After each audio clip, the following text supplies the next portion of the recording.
Oke, let's pray. Terima kasih Bapa kami yang di surga, Kau sungguh Allah yang luar biasa, baik, sabar, tabah dan tekun melayani kami semua. Sampai Kau bisa bekerja di dalam kami, menumbuhkan pohon kebenaran di dalam hidup kami, sampai kami berbuah dan buahnya tetap. Sehingga apapun yang kami minta kepada Bapa, Kau pasti kabulkan. Lord, bikin kami semua yang bergabung sore hari ini di Bible Study mengalami pertumbuhan buah yang tidak cepat tumbuh, cepat juga gugur, tapi yang buahnya tetap bahkan bisa diwariskan ke generasi berikutnya. Thank you Lord. Kami berdoa sore hari ini di dalam nama Yesus Kristus. Amin. So, kita belajar hari ini. Buat saya Musa itu mentor. Of course the Bible is our mentor ya. Tapi kita belajar dari Musa. Ya, judulnya sore hari ini saya kutip dari perkataan dia dan kutipan Allah sendiri. Musa menyimpang ke sana untuk memeriksa. Nah, ini judulnya bikin Anda bertanya-tanya kan? Musa menyimpang kemana? Memeriksa apa? Wah, lihat dong apinya tuh, melebihi api unggun, men. Tapi itu kan cabang-cabangnya nggak kebakar ya, Susanti ya. So, yang saya bagikan di minggu lalu adalah kok di padang gurun ada semak belukar, bisa ada api yang adalah malaikat Tuhan di tengahnya. Di sini saya memberikan overall capture-nya adalah bagaimana Musa itu di bawah tekanan yang begitu berat. Waduh, saya nggak tahu ya kalau jadi Musa itu mampu apa enggak. Karena ini dari kecil sekalipun dia diadopsi, tapi dia nggak tahu dia diadopsi oleh seorang putri keluar dari budaya budak dan keluarga budak. I don't think he remember that. Karena dia baru usianya berapa bulan kok. Ya. Nah, dan di bawah tekanan yang begitu berat, terutama di usia 40 tahun ke atas. Dia tapi bisa mengalami terobosan. Nah, banyak sekali jemaat yang ngundang, gereja-gereja ngundang saya selalu kasih judul bagaimana mengalami terobosan. Terobosan 2021 adalah musim terobosan.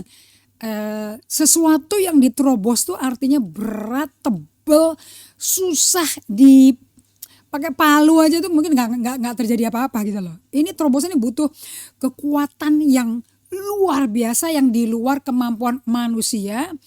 Udah pasti butuh mungkin traktor atau butuh dinamit atau apapun untuk bisa membuat lubang. Jadi yang dihadapi itu tekanan yang tebal, yang berat, yang dalam sekali, yang secara manusiawi udah impossible dah ya. Tapi Musa di sini di Keluaran 3 ayat 1 sampai 22, Anda baca di Keluaran 2, 3 dan 4. Nah, di mana Musa yang mengalami tekanan-tekanan hidup secara manusiawi itu bisa mengalami terobosan tetapi bersama Tuhan. The key is bersama Tuhan kita mengalami terobosan di dalam perjalanan hidup yang cuman satu kali, yang Anda punya itu aja dan gak akan di-repeat, gak akan di-replay. Only that one. You cannot fail and God will not allow you to fail. Maksud tujuan Tuhan tidak akan bisa diaborsikan, selalu terjadi whatever the situation is sampai you quit on yourself.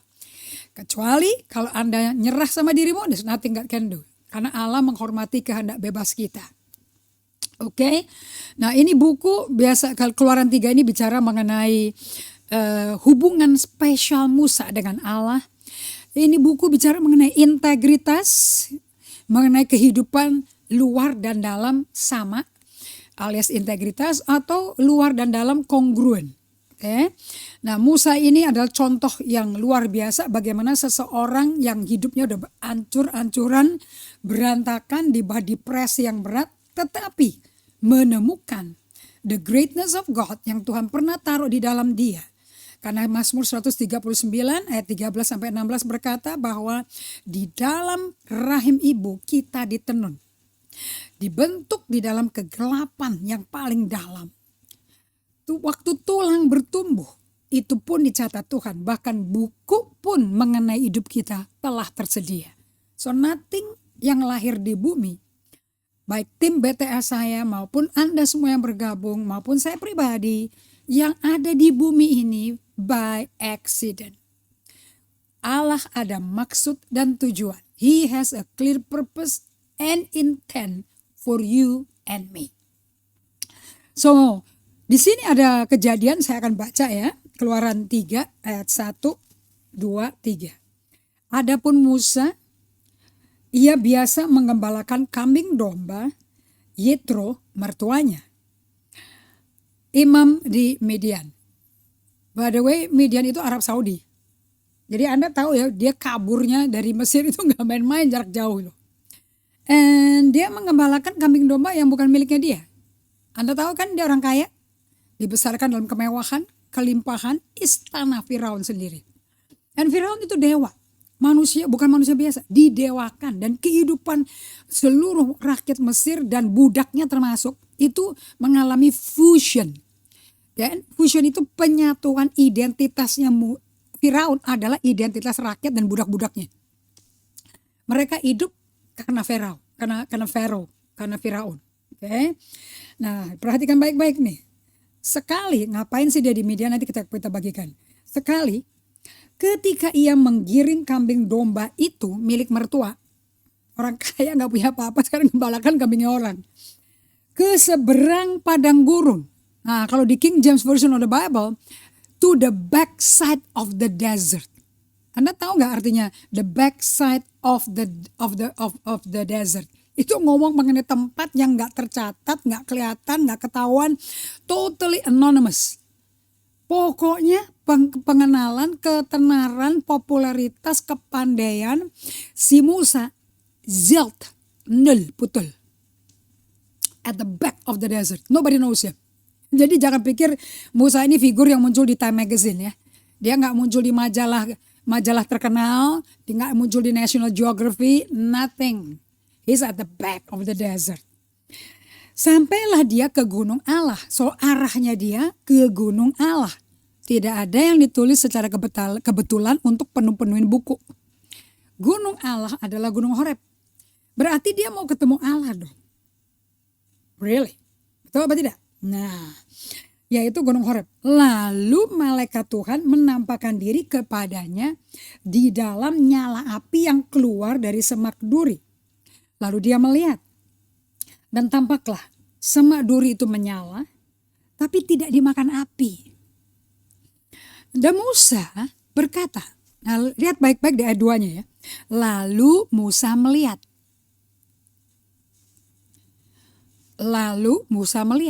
Ayat 3, dia melakukan extra meal. Musa berkata, you know something about when we talk, kayak wanita pendarahan. Dia berkata kepada dirinya, sambil mencoba menuju ke arah Yesus di tengah-tengah ribuan orang yang mengelilingi si Yesus. Dan dia sambil merangkak di tanah. Dia berkata, kalau saja aku bisa pegang jubahnya, aku pasti sembuh. Itu dia berkata loh. What's happening here? Musa berkata, baiklah aku menyimpang ke sana. That's the title kan dari tema ini, pengajaran hari ini. Untuk memeriksa penglihatan yang hebat itu. Orang kalau memeriksa gak sembrono. Orang kalau memeriksa kayak hari ini kami baru menerima laptop ya. And baru keluarin dari DOS, itu diperiksa sama orang yang ngerti laptop. Bukan sama orang yang gak ngerti. Dan diperiksa tuh butuh dilihat secara saksama. Bukan asal. Naroknya lagi di DOS aja untuk mesti masuk tepat presisi ke casingnya yang udah dipotong sesuai bentuk daripada screen daripada laptop tersebut. So Musa ini extra meal. Dia udah lihat aneh ya. Kadang-kadang kita udah lihat aneh, ya udah dilewatin aja. Bisa-bisa kan dia berkata, oh siapa mungkin gue fata morgana. Oh enggak. Dia ngomong ke dirinya sendiri. Baiklah aku menyimpang ke sana. Keputusan berikutnya, memeriksa penglihatan yang hebat itu. So dia menunda jadwal dia, tugas dia sambil mengembalakan kambing domba mertuanya. Yang mestinya ada waktunya untuk ngapain. Dia mundur Dia invest waktu, tenaga, perhatian ke penglihatan yang luar biasa itu. Mengapa tidak terbakar semak duri itu? Nah, kunci yang membuat perubahan kehidupan 3 juta budak-budak Ibrani di bawah tekanan beban berat daripada Firaun ditentukan waktu Musa berkata, "Baiklah, aku menyimpang ke sana untuk memeriksa penglihatan yang hebat itu." Itu adalah keputusan, penentuan, the beginning of a history in the making. Lahirnya bangsa Israel. One Moses, one Esther, one Samuel, one Daniel, one Nehemiah. Apa yang mereka putuskan change the future of a nation. Waktu Musa berkata, baiklah aku menyimpang ke sana untuk memeriksa penglihatan yang hebat ini. You know what? Tindakan dia puter badan, kelilingin itu semak belukar berapi tapi gak gosong. Itu dilihat Tuhan. Ayat 4. Ketika dilihat Tuhan bahwa Musa menyimpang untuk memeriksa. Detail loh Tuhan ngelihatnya loh. Jadi dia bukan, kalau Musa cuma lewat aja tuh muter-muter bolak-balik tuh lewat tapi dari jauh gitu. Tuhan pun tahu. Tapi Musa dikatakan di sini, Tuhan melihat bahwa Musa menyimpang untuk memeriksa. Exactly a quote dari ayat 3 tuh. Berserulah Allah. Siapa yang berseru saudara? Allah. Dengan berserulah Allah dari tengah-tengah semak duri. Semak duri. Dan semak duri itu kepadanya, Musa, Musa. Dan ia menjawab, ya Allah. Bahasa Inggrisnya King James berkata, Moses, Moses. And Musa menjawab, here I am. Here am I. Itu King James tuh. Beda dengan bahasa Indonesia, ya Allah. Kalau di sini bicaranya bahasa Inggrisnya here I am. Itu bicara makanya I'm here for you. Nah, kalau Anda perhatikan sekali kehidupan daripada Musa ini, dia tuh dilahirkan dalam situasi penderitaan berat. Orang tuanya itu menderita sekali. 430 mentalnya mental budak. Identitas budak. Ya budak gak ada identitas. Identitasnya terfusion dengan Firaun. We are Pharaoh. Apa yang mereka lakukan ya hubungannya untuk ke Firaun. Dan dia seorang anak yatim piatu. Dia lahir di keluarga budak. Dia dilepaskan di sungai Nil. Di dalam keranjang yang pakai ter supaya air nggak masuk. Ter itu kayak aspal. Dan kemudian diadopsi oleh putri Firaun, anaknya Firaun. Dan putri Firaun tahu kok ini anak Yahudi ini. Tapi ditutup-tutupin, dia nggak buka itu semuanya. Dan Anda tahu kan, kemudian dia bertanya siapa yang bisa memberikan susu kepada baby ini. Elok sekali dia mukanya. Waktu dia ambil dari air, itu bahasa Mesirnya tuh Egypt. Come out Moses, bahasa Mesirnya artinya come out of water. Musa artinya dibawa keluar dari air. Dan di Keluaran 2 dikatakan bahwa suatu hari dia tuh mengerti bahwa orang-orang yang jadi budak itu ternyata masih saudara suku bangsa yang sama dari orang Ibrani juga.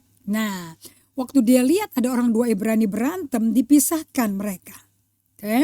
Kemudian ada orang Mesirnya juga ribut sama orang Ibrani. Dibela si orang Ibrani sama Musa, dia jadi hukum sendiri di situ, dia turun tangan sendiri, dia bela yang saudara Ibraninya itu, kemudian dipukul dan dibunuh si orang Mesir dan dikubur di dalam pasir. Kemudian besoknya ada orang Ibrani berdua berantem, kemudian dia coba leraikan, kenapa kok kamu saudara berantem? Keluar kata-kata seperti ini. Siapa sih yang angkat kamu menjadi pemimpin dan hakim atas kami? Itu Keluaran 2 ayat 14. Apakah engkau bermaksud membunuh aku juga? Sama seperti engkau telah membunuh orang Mesir. Wah, kebongkar loh. Musa menjadi takut. Lingkari kata takut tuh. Keluaran 2 ayat 14. Ini akar deh segala masalah nih. Sebab pikirnya tentulah perkara ini ketahuan. Nah, Firaun dengar berita itu. Dicarilah ikhtiar. Segala pasukan Mesir dikerahkan oleh Firaun untuk bunuh Musa. Tetapi Musa melarikan diri dari hadapan Firaun dan tiba di tanah Midian. Lalu dia duduk-duduk di tepi sebuah sumur. Di situ dia ketemu sama Yetro. Dan akhirnya putri tertua Yetro menjadi istrinya Musa. Nah, pada waktu usia 40 tahun. Dia punya grafik hidup itu shoot. Sekarang dia pakai label C. Kriminal. Ya, kalau dia cari kerjaan tuh. Wah, itu huruf C itu gede tuh. Kriminal, buron. Dia hidup sebagai buron dalam pelarian. Nah, oke. Dan dia mencoba melakukan membereskan masalahnya dia pakai kekuatan sendiri. Dia betul-betul hidup dan ngambil gaya hidup di mana dia begitu ngelihat dirinya begitu hina, begitu nggak layak. Sampai jadi gembala. Saya nggak inget dia pernah digedein jadi gembala loh. Sampai dia jadi gembala dari si Yetro punya kambing domba. Orang Midian, orang Arab itu loh.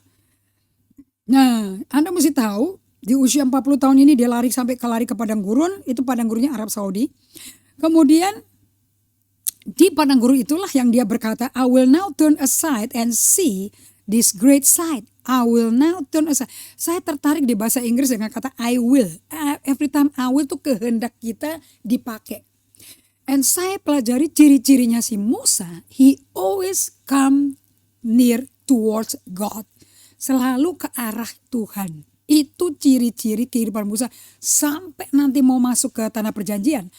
Mau nyebrang sungai Yordan yang akhirnya dia gak masuk karena dia udah frustrasi, amarahnya gak terkontrol terhadap kurang ajarnya kaum. Bilangan 11 ayat 1 berkata kaum bajingan. Udah bener bajingan banget, itu udah kelewatan ya kalau sampai Tuhan kutip pakai kata bajingan di Bilangan 11 ayat 1. Sampai Musa itu lepas kontrol. Di situ ketidaktaatannya tidak menguduskan Tuhan, tidak memuliakan Tuhan. Dia gak bisa masuk tanah perjanjian. Penerusnya namanya Yosua yang dipersiapkan. Kemudian dia akan naik ke Gunung Moab. Dia akan lihat tanah perjanjian dari jauh. Kemudian meninggalnya pun gak ada yang tahu. Ada batu nisan di mana, kuburan di mana. Kita tahu di kitab Yudas dia ada di surga. Dia sudah di rapture. Nah, Musa ini pada waktu dia melihat Tuhan dan menyimpang. Untuk melihat, kalau bahasa Indonesianya memeriksa penglihatan yang hebat itu seperti itu. Oke. Ingat ya, waktu itu terjadi usianya Musa berumur berapa saudara-saudara? 80 tahun. Dia bukan anak kecil. Jadi kalau jemaat kami ada yang 81 tahun menjadi murid Bible study kita, ikut kelas discipleship 101 kita. Ada juga yang kita panggilnya opa karena udah 82 tahun. And fisiknya penampilan berbeda sekali.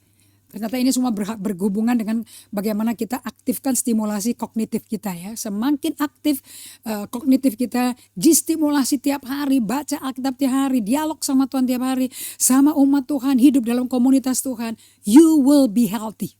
Terstimulasi, otak akan terus bertumbuh, selnya berkembang, multiplikasi terus. Kayak badan bisa rentan tapi pikirannya masih alert, masih waspada. Oke. Nah, 80 tahun kira-kira karirnya Musa selama 40 tahun gap ini jelas nggak ya? Itu kalau di resume kali dari umur 40, terus ulang tahun ke-41, ulang tahun ke-42, ulang tahun ke-43, ulang tahun ke-44, sampai ulang tahun ke-80, itu hitam. Nggak ada papanya. 40 tahun tuh isinya menggembalakan kambing domba mertua. So karirnya apa di karir Musa ini gak jelas. Karir gak jelas, pendidikannya juga gak jelas. Padahal pendidikannya pendidikan Mesir loh. Waduh gak main-main man. Oke, Anda kalau mau tahu jelasnya kualitasnya kayak apa hasil didikan Mesir ada di Kisah Para Rasul pasal 7. Potensi yang luar biasa di anak ini. Itu juga di Kisah Rasul 7. Tersia-siakan. Dan dia buat keputusan di tengah-tengah karir nggak jelas, hitam tuh resume itu kosong, ya big gap di situ. Ngapain aja bro? Nggak tahu. Okay. He lost dengan tujuan hidupnya. Potensi juga nggak kepake, oke. But then he make a big decision di mana dia menyimpang, turn aside to look and study, observe the wonderful sight dari a bush burning but is not burned out. It's a burning bush but it's not a burnout bush. Nah, ciri-ciri dari kehidupan Musa yang selalu mendekat kepada Allah ini, itu saya diingatkan Roh Kudus Yakobus 4 ayat 8. When you draw near to God, guess what happen? Apa yang terjadi kalau engkau mendekat pada Allah? Mendekatlah kepada Allah, Allah mendekat pada Anda. Jadi Anda kalau berkata, susah, aku udah doa gak dengar apa-apa, gue juga gak ada jawabannya. Ini udah panik nih, kita mesti putusin mau vaksin apa gak vaksin nih. Ayo, kita gini, udah saking ramenya di rumah stres, telepon dong ibu gembala, bapak gembala. Boleh gak vaksin? Nah, you see the reason why you confused? Kenapa kok Anda stres, depresi dan bingung? Kebingungan, kekhawatiran, bukti there is no presence of God. Tidak ada hadirat Allah. Because if God is present, Yohanes 20 kita bagikan di hari Minggu. Selalu kalau Yesus hadir, apa perkataan dia? 4 kata. Damai sejahtera bagimu. 4 kata. Damai sejahtera bagimu. Peace be with you. Yesus kalau hadir secara personal, you will have the peace. So damai sejahtera bukan nenang-nenangin diri, pakai makanan, pakai minuman pil penenang, pil tidur. Oh enggak. Either you have Jesus or you don't have Jesus. Peace be with you. Nah, mendekatlah pada Allah, si Allah akan mendekat padamu. Sama kan?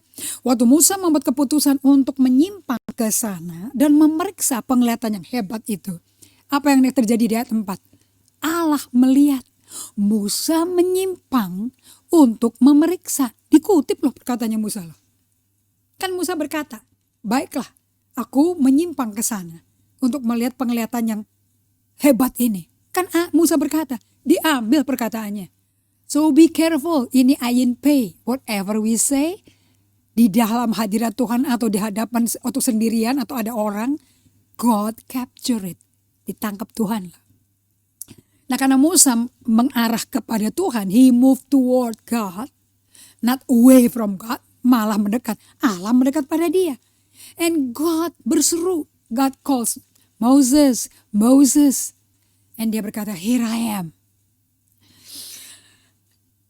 Di Yakobus 4 ayat 8, affirm. Ini masih berlaku sifat Tuhan ini. Di zamannya Musa sama zaman perjanjian baru setelah Yesus bangkit dari mati. Di sini saya belajar apa? Kehidupan yang kita udah ajarin sejak 2020 Maret, ayo. Semenjak kita online Bible study-nya. Moses slowed down to look, untuk berhenti dan mendekat kepada Tuhan. Slowing down to look, to stop. Berhenti.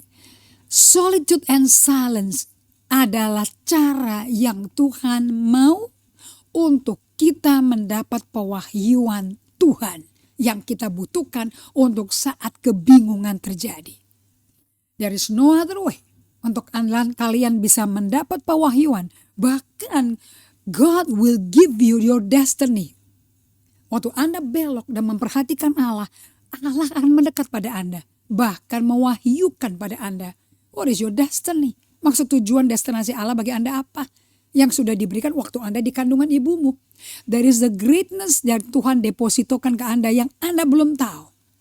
Selama ini kita hidup bukan dengan greatness itu. Bukan dengan yang disebut the true self.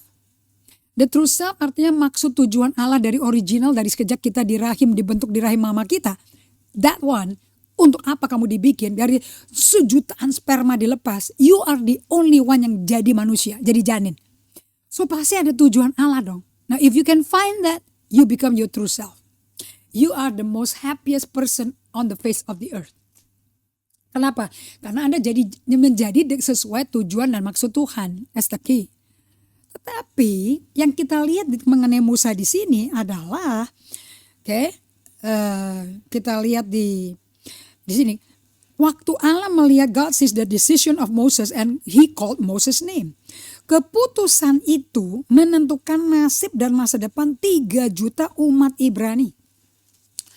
Ingat sekali lagi ya, semua yang usianya senior seperti saya, bahkan kakak senior saya, ini sudah 80 tahun Musa baru menemukan jati diri dia sesungguhnya. Jadi selama ini Musa hidupnya kayak apa tuh 80 tahun pertama? He's not being his true self. Dia ngidupin apa kata orang. Dia hidupin apa yang orang lain diktein dia. Emangnya dia lahir untuk jadi pangeran Mesir? No. Emangnya dia lahir untuk menjadi orang yatim piatu? No. Emangnya dia lahir untuk menjadi gembala kambing domba selama 40 tahun? Dan tidak ada hubungan sama Tuhan, gak ada hubungan sama keluarganya. Keluarganya masih ada loh di Mesir loh. Musanya kabur, tapi kan keluarganya masih hidup. And who knows, cicitnya dia punya anak, dia ada keponakan, dia ada sepupu juga. Who knows, ada tante, ada paman, Amazingly 40 tahun mengembara jadi pelarian buron di Saudi Arabia, di tanah Midian. Kok gak ada yang nyari dia ya? Dan amazingly juga yang aneh, 430 tahun keluarganya Musa tuh masih jadi budak di Mesir. Di bawah tekanan perbudakan, perhambaan yang gila-gilaan dari Firaun. Kok Musa gak kangen ya? Terus kok gak ada dari orang-orang itu, suku Israel, 12 suku Israel yang jadi perbudak itu, kok gak ada yang teriak gitu loh ya. Yang kok gak ada yang kolerik gitu ya. Yang berkata, kita gak bisa hidup kayak gini terus. Gue gak terima hidup kayak gini. Kita mesti berbuat sesuatu. Kita mesti berhenti hidup kayak begini. Akhirnya gak ada orang mikir begitu ya. Karena kalau 430 tahun hidupnya jadi budak dari buyut, cicit semua, grandfather semua, grandmother semua sudah pada jadi budak. Nggak kepikir kali ya, hidup tidak jadi budak itu kayak apa, nggak kepikir kali. Jadi nggak ada yang mikir ke sana. And suddenly out of the blue, di Keluaran 3 ayat 5, Allah tuh ngomong kayak begini, ayat 6, lagi ia berfirman, Musa, akulah Allah ayahmu, Allah Abraham, Allah Ishak, Allah Yakub. Lalu Musa menutupi mukanya sebab ia takut memandang Allah. Dan Tuhan berfirman, itu bukti ya, dia bisa ke gunung Allah, gak berarti dia kena Allah loh. Dan Tuhan berfirman, aku telah memperhatikan kok dengan sungguh-sungguh kesengsaraan umatku di tanah Mesir. Jadi teriak-teriakan orang Yahudi, orang Ibrani di Mesir sebagai budak, itu didengar surga loh. Dan aku telah mendengar seruan mereka yang disebabkan oleh pengerah-pengerah mereka. Ya, aku mengetahui kok penderitaan mereka.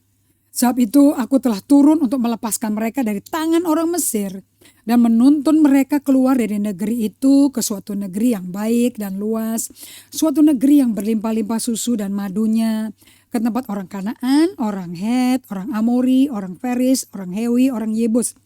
Sekarang seruan orang Israel Musa telah sampai kepadaku. Juga telah kulihat betapa kerasnya orang Mesir menindas mereka. Jadi sekarang pergilah, aku mengutus engkau kepada Firaun untuk membawa umatku orang Israel keluar dari Mesir. Lihat ini. Menarik sekali bahwa di dalam pembicaraan ini Allah yang memilih Musa untuk jadi utusan dia. Untuk melepaskan, menghentikan hidup perbudakan di keluarganya Musa. Yang saya aneh itu kok Musa kok sangat self-centered gitu ya. Kok mikirannya diri sendiri, kok gak mikir, ya bagus juga ya. Aku bisa ketemu orang tuaku lagi, masih hidup gak ya? 40, aku 80, orang tuaku berapa ya? 120 tahun kali ya. Siapa tahu zaman itu usianya panjang-panjang gitu loh. Dia kok gak nanya keluarganya, what is going on inside this Moses, Keputusan mendekat kepada Tuhan membuat Musa itu menemukan destiny dia sesungguhnya. Tapi dia belum bisa lihat saudara-saudara. Dan destiny ini adalah untuk orang lain. Bukan buat dia. For the sake of others. Waktu kita menemukan maksud tujuan Tuhan bagi kita. When we found our calling from God to the why we were born. Kenapa kok kita lahir di bumi ini? Di tahun dan zaman seperti saya lahir. Anda di mana usia Anda berada sekarang ini. Dan harus ngalami pandemi ini. tentu Tuhan punya maksud why we are born on that side. Bukan kita mau menghindar dari badai pandemi ini. Tapi kenapa kok kita mesti ada? There must be a calling. There must be a destiny in it. Nah, and waktu Allah melihat keputusan Musa dan memanggil nama Musa, keputusan ini menentukan nasib dan masa depan 3 juta umat Ibrani. Keputusan itu terjadi waktu Musa menyimpang dan memeriksa penglihatan yang hebat itu. Dia mendekat kepada Tuhan sehingga destiny asli Tuhan bagi Musa ketemu demi orang lain. Catat itu. Anda bisa screenshot di PowerPoint-nya itu. Demi orang lain, you will find your destiny. Semua panggilan Tuhan yang Tuhan berikan pada setiap kita gak pernah buat kita sendiri. Never. It's always for other people. Karakteristik dari kehidupan Musa kita perhatikan di sini adalah kehidupan mendekat kepada Tuhan Allahnya. Dan di setiap keputusan Musa, nanti Anda belajar ya Keluaran 32, 33, amazing. Sampai 36, sampai bait Allah dibangun, everything. Selalu Musa mendekat Allah. Anda pernah dengar kan lagunya Don Moen? If your glory doesn't come, kalau hadir, kemuliaanmu gak menyertai aku gak mau bergerak. Jadi karakteristik dari kehidupan Musa yaitu kehidupan mendekat pada Tuhan Allah. Udah itu udah trademarknya Musa. Di setiap keputusan Musa mendatangi Tuhan, selalu dari pihak Tuhan akan datang pewahyuan baru akan pribadi Allah bagi Musa.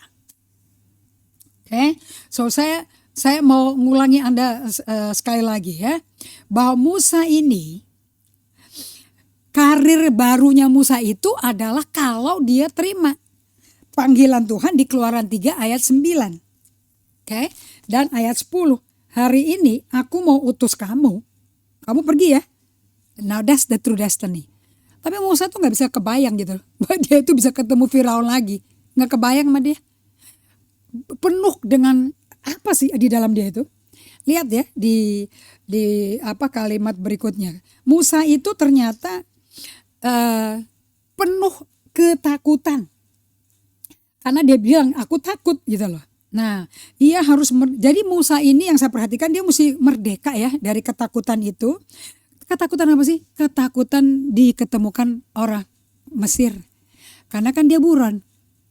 Dan dia takut dong kalau balik ke Firaun lagi. Lah masih hidup gak Firaun itu? Aku bukan pasti dibunuh. Nah, kita belajar di sini saya tulis dia harus merdeka dari ketakutan ketahuan orang bahwa dia pembunuh kriminal. Dia seorang bekas kriminal. Tetapi Tuhan mau ubah dia jadi penyelamat, tapi di tangan Allah, bukan tanpa Allah. Bagi kemerdekaan 3 juta budak Ibrani yang tertindas, tertekan, opres, dipres, dan tidak punya pemaknaan hidup maupun pemaknaan Tuhan itu apa? Tuhan itu siapa? Nanti Anda kalau baca sendiri ya, dari Keluaran 2, 3, 4 sampai Keluaran 8. The reason kenapa Allah bisa mendengar teriakan penderitaan orang Israel, karena dia ingat perjanjiannya sama Abraham. Covenant itu powerful. Bikin kita punya tali ari dengan Allah. Gak bisa putus. Karena covenant Allah gak bisa di break.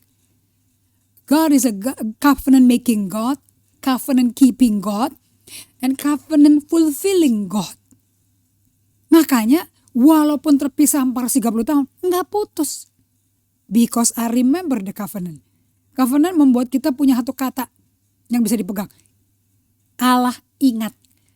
Kalau ingat berarti pernah diberi dong, pernah dijanjiin.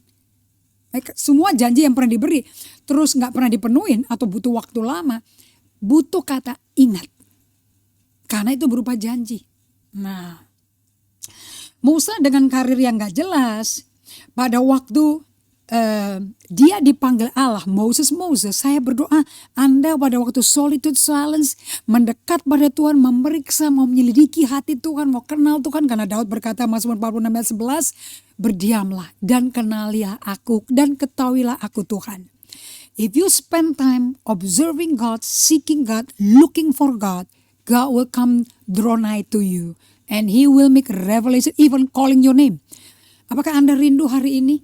Anda bisa mendengar Tuhan berkata, Erlin atau Maria atau Krisnatalin atau Indri according to your name.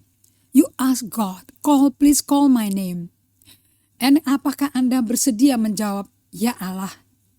Atau Anda menjawab, here I am God, here I am. Nah itu yang Tuhan mau. Kalau engkau bisa lakukan itu, the true greatness, the true destiny asli yang Tuhan bikin buat Anda dan sudah ada dalam Anda, akan Anda ketemukan. Now the key berikutnya adalah Anda mesti menemukan dan mau terima dan mau percaya. Bagaimana Musa bisa percaya panggilan destiny Tuhan itu? What is the process yang dia lalui? Kita baca ya. Awal ada 4 excuses, 4 alasan Musa itu menolak panggilan Tuhan ini. Okay? Dia menolak panggilan Tuhan karena apa? Karena ada isu tidak saja eksternal tapi juga internal. Eksternal, dia banyak tekanan dari keluarganya, tekanan dari bangsa Yahudi. Saya yakin orang-orang Ibrani gak mau dia balik loh.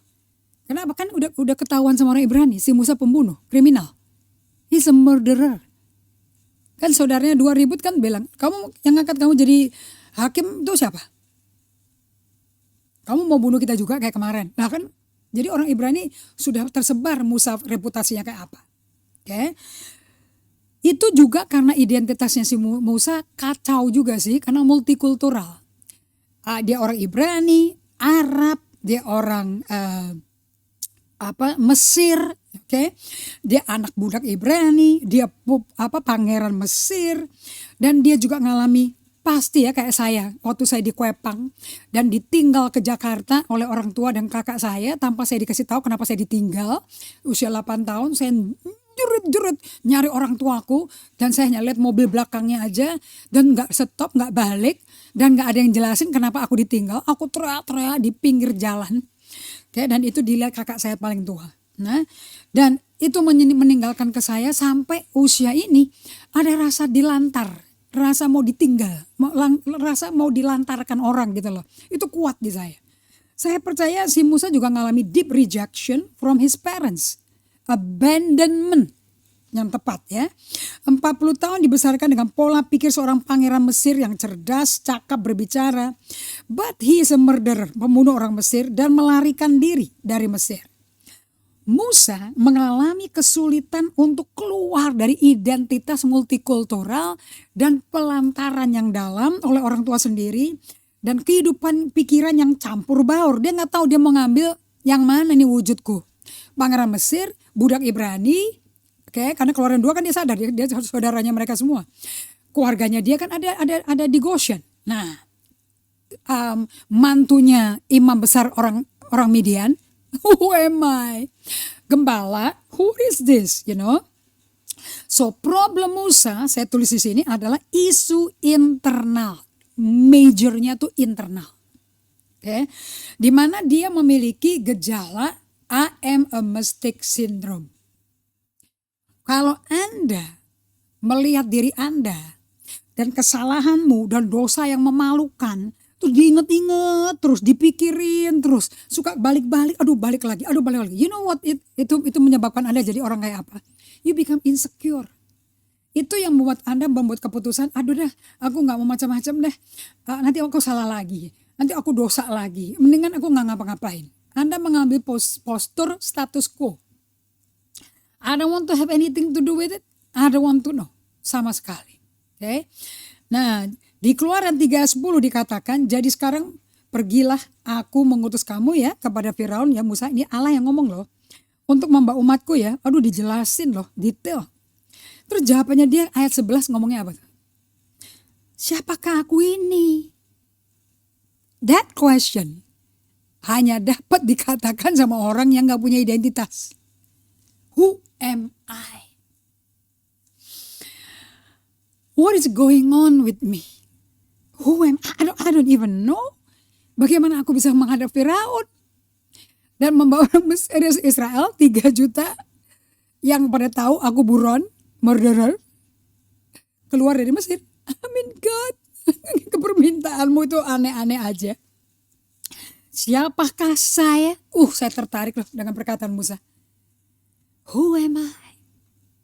Pernah nggak Anda dengan kegagalan, kesalahan, blunder yang Anda bikin, disakiti orang, dikhianati orang, difitnah orang, digosipin orang, terus memang Anda ada andilnya, Anda juga bikin kesalahan. Pernah nggak Anda tuh rasanya kayak Anda tuh seperti apa, burung kuak kasuari itu palanya tuh masuk ke dalam pasir, dia nggak mau ngelihat, dikubur palanya, nggak mau tahu. Terus Anda merasa rendah diri, bukan rendah hati ya, rendah diri, minder, inferiority complex. Worst of all, insecurity. Sangat-sangat insecure. Perkataan siapakah saya actually is not important. Apakah siapa saya ditentukan, Anda mesti tanya ya, apakah siapa sayanya Anda itu ditentukan apa kata orang? Ini actually saya belajar dari bukunya Gary Scazzero, 8 hal yang Anda mesti quit. And 8 hal yang Anda mestinya gak quit. Have you been living somebody else's life? Apakah Anda selama ini didikte hidupnya sama orang lain? Si Musa jadi gembala itu kan yang nyuruh kan mertuanya. Emangnya dia tahu? Kok dia nerima aja sih jadi gembala? Dia diserahkan begitu banyak kambing domba, berarti kan mertuanya yang suruh. So he becomes somebody else's decision. Apakah saya takut dengan apa yang orang lain katakan mengenai diri saya? Di sini saya agak kurang ya di PowerPoint-nya ini. Apakah saya ini takut dengan apa yang orang lain katakan tentang diri saya? Alias apakah saya takut orang-orang lain ngomong apa mengenai saya? Apa akarnya? Apa akar dari saya kok begitu peduli, begitu sensi, begitu nervous sama apa kata orang lain? Nanti orang lain ngomong apa mengenai saya? Peduli amat. Kenapa kok Anda begitu stress out dengan apa kata orang? Dan bukan apa kata Tuhan. Why is Moses tidak bertanya, what do you think about me? What do you see about me? Kok berani-berani mengutus aku kepada Firaun dan membebaskan 3 juta orang Israel dari Mesir? What do you see about me? Nah, kalau saya tanyanya begini, atau apa akar daripada saya berdosa? Why I rebel terhadap Tuhan? You know, dengan Musa bertanya gini, dia mencoba berontak sama Tuhan. Alias dia gak mau terima panggilan ini. Kalau Musa gak terima panggilan Tuhan, dia berontak sama Allah. Anda tahu kan berontak pada Allah bahasanya apa? Satu kata apa melambangkan Anda berontak sama Allah? Dosa. So apa akar kita berdosa? Apa akar dosa sebetulnya? Takut. Takut membuat kita tidak bisa percaya kasih Allah. Takut gak bisa mempercayakan hidup kita pada Allah akan mengasihi kita. Bikin kita jadi hakim sendiri. Membuat keputusan sendiri bagi hidup kita. Jalan sendiri. Dan ambil keputusan dan milih jalan sendiri. You know why?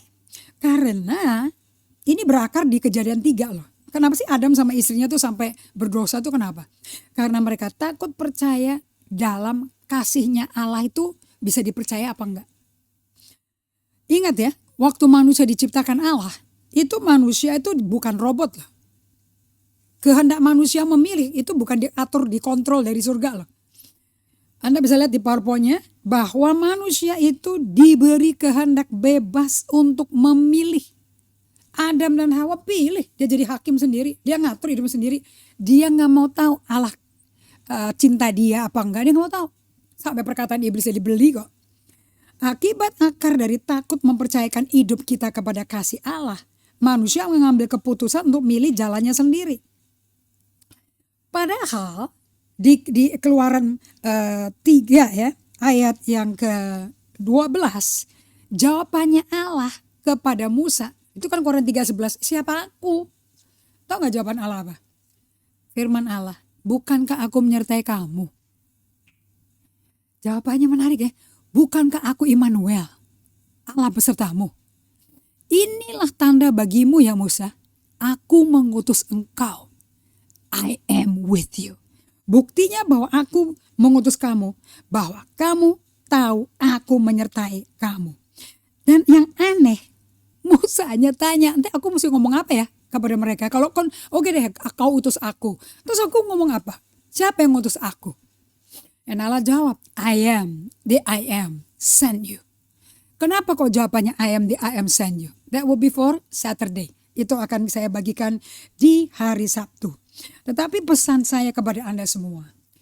Amazing, amazing. Ribuan tahun, berkali-kali Allah jawabannya sama. Baik ke Yesaya, baik ke Raja-Raja Israel, baik ke Esther, baik ke Nehemia, baik ke Yehezkiel, Yeremia, Daniel. The same answer. I am with you forever. Ke zaman kita, Matius 28 ayat 20. I am with you for all ages. Sepanjang masa aku menyertai engkau. Just go sebagai utusanku. Saudara-saudara, aku berdoa bahwa Anda hari ini mau ambil waktu sejenak untuk solitude silence bersama saya. Dan Anda minta sama Tuhan supaya Anda bisa dengar namamu dipanggil. Dan Anda berkata, here I am. Coba ya. Solitude silence ini namanya Lectio Divina ini. Oke, tutup mata, relax. Jangan dipaksa meremnya, relax aja. And diam, tidak mikirin catatan, gak mikirin khotbah saya, just be still. Dan katakan, saya akan berdoa bagi kalian. Bapa, buat umatmu, teman-teman kami Bible Study sore hari ini mendengar namanya dipanggil oleh gembala yang baik, gembala agung kita. Karena gembala kami kenal kami dan memanggil kami dengan nama kami.